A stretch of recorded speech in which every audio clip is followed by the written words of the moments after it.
Еснагь шехиге хайсчажера хац харкует ахтот шишов глаза эпидемиология таглаза шинамадына губтирахчера министр исимчи бжатбе айхшала ала. Изипшозе хетпи амтаз эпидемиология таглаза шахтылача.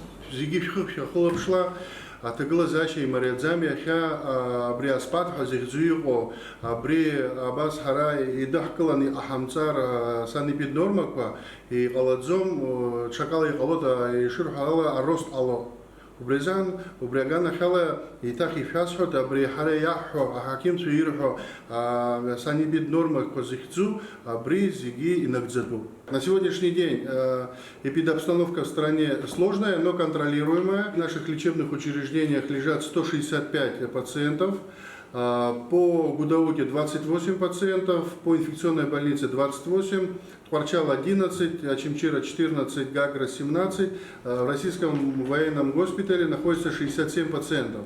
Мы также продолжаем работы по санобработке помещений, вернее отделений Гудаутского ковидного госпиталя. В этом плане работа продолжается. Ведутся работы по санобработке, как мы и ранее говорили, отделений стационаров. По школам. У нас есть заболевшие в классах, есть заболевшие среди учителей. Эти классы отправлены на самоизоляцию. Учителя также отправлены на самоизоляцию. Санэпидслужба наша мониторит ситуацию в тесном сотрудничестве, в контакте с Министерством образования. Эта ситуация мониторится. В ежедневном формате нам докладывается о количестве заболевших, о количестве ушедших на самоизоляцию наших детишек и учителей. Ситуация контролируется. На данном этапе ведется полное взаимодействие службы, санэпидслужбы с Министерством образования Республики Абхазия. Эдуард Валерьянович, проинформируйте граждан, пожалуйста, о проделанной работе Министерством здравоохранения за прошедшую неделю. За прошедшую неделю все вы прекрасно, наверное, видели, мы сделали репортаж по нашему национальному телевидению. Пришла цифровая панель для рентгеноборудования для Гудаутского ковидного госпиталя. Это последнего поколения оборудования, выпущенное в 2021 году. Оно намного облегчает работу наших коллег. То время, которое было ранее заложено на рентгеновские исследования, в этом оборудовании это намного сокращает работу по времени и по качеству намного лучше. Это оборудование передовое, которое еще, к сожалению, не везде смонтировано. Даже не все лучшие клиники могут похвастаться таким оборудованием. Это оборудование непосредственно нам пришло с завода-изготовителя, заняло какое-то время, поэтому сегодня оно еще на данный момент в тестовом режиме работает в Гудаутском ковидном госпитале, но это очень хорошее и дорогостоящее оборудование.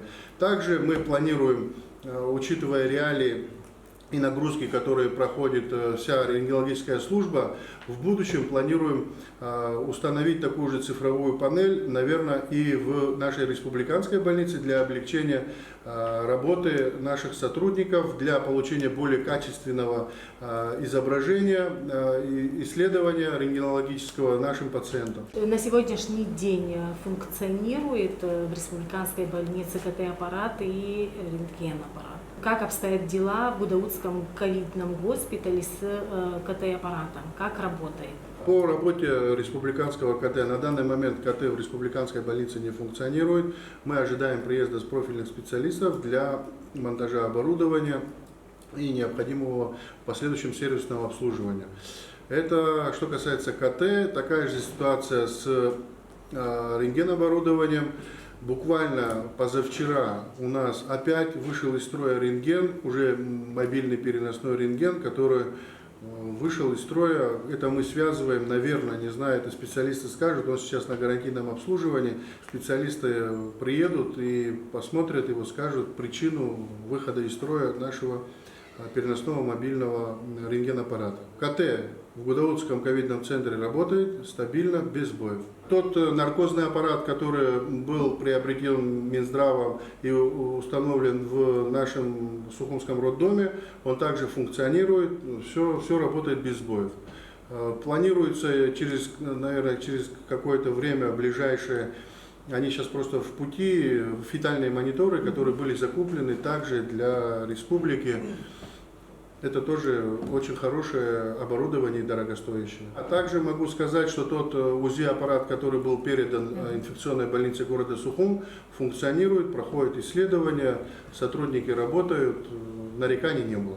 На этой неделе Ачимчирскому ЦРБ и городу Новый Афон были переданы 2 линейные машины скорой помощи. Знаем, что ожидается еще партия специализированных машин для нашего автопарка. Кому они будут переданы и когда они прибудут в Абхазию? По реанимобилю, который был подарен благотворительным фондом имени Ивана Савиди, реанимобиль на базе Volkswagen Crafter, реанимобиль класса С с максимальной комплектацией стоимостью более 5,5 миллионов, вчера ночью был доставлен в Республику Абхазия, сейчас стоит на специализированной стоянке. Мы ждем оформления документов. После того, как машина будет оформлена, соответствующие документы будут оформлены, она будет передана в инфекционную больницу города Сухум. Еще 2 автомобиля скорой помощи линейного назначения, они также придут, наверное, на следующей неделе и будут переданы в скорую помощь города Сухум. Для наших граждан города Сухум будем усиливать скорую помощь города.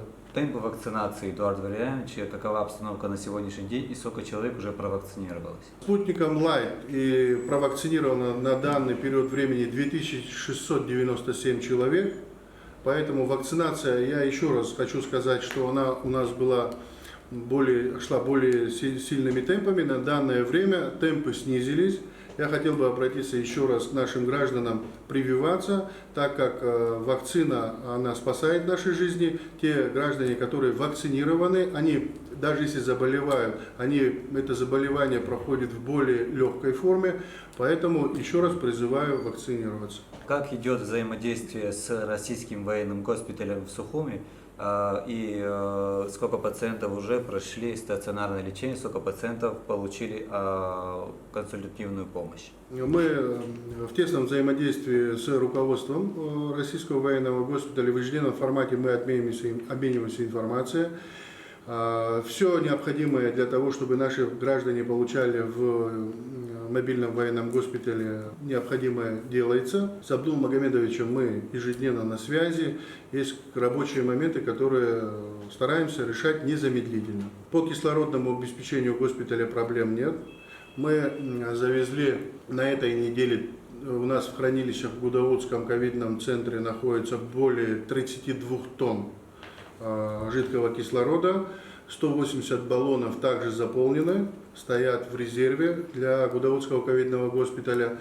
Что касается СФТИ, также на этой неделе привезли 8 тонн кислорода. Он сейчас находится в резервуарах СФТИ, и при необходимости он будет оттуда в качестве резерва выбираться. Наша станция Новорайонская работает, выдает до 180 баллонов в сутки. Российский мобильный военный госпиталь оказывает помощь как амбулаторному нашему звену, так и стационирует больных для будущего лечения. За тот период, с того момента, как они сюда были передислоцированы, более 500 наших граждан уже получили амбулаторное лечение, консультативное лечение и при необходимости стационарное лечение. Суммарное количество больных более 500 человек, за что им огромное спасибо. В очередной раз хочу обратиться и сказать, учитывая ту ситуацию с санэпид-режимом в нашей республике, пошли школьные занятия. Прошу родителей также не скапливаться, когда детишки приходят в школу в утренние часы и в вечернее время, когда вы их забираете. Прошу соблюдать санэпид-режим всему населению нашей республики.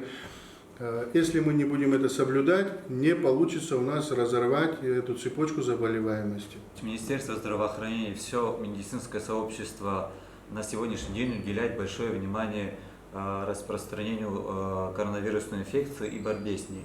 А как обстоят дела с оказанием медицинской помощи нашим гражданам с другими заболеваниями? Как Минздрав оказывает им поддержку? Помимо борьбы с ковидом, никто не отменял на заболеваний соматических, острой хирургической патологии, патология, которая требующая незамедлительного лечения как на территории Республики Абхазия, так и за пределами Российской Федерации. В этом направлении Минздравом тоже ведется активная работа. Принимаем наших граждан, которые просят о той или иной необходимой медицинской помощи. В этом направлении ведется работа, причем ведется работа активно. Профильные наши лечебные учреждения также принимают и терапевтическую патологию, и неврологическую патологию, хирургическую патологию, детскую патологию. В этом направлении наши стационары ни на одну минуту не переставали работать. Мы не останавливали ни на один день плановую нашу работу по плановому лечению наших больных. Да, есть ситуации, которые требуют более высокотехнологичной медицинской помощи, мы их отправляем по согласованию в Российскую Федерацию. С Российской Федерацией мы также очень тесно взаимодействуем. Вот сейчас в Краснодарском крае у нас пациенты, которые поехали, получили вот в недавнем времени все необходимое лечение, приехали, тут проблем нету. Также мы отправляем и в другие регионы, и в Москву, и в Санкт-Петербург, и в другие города Российской Федерации по той нозологии, которая необходима.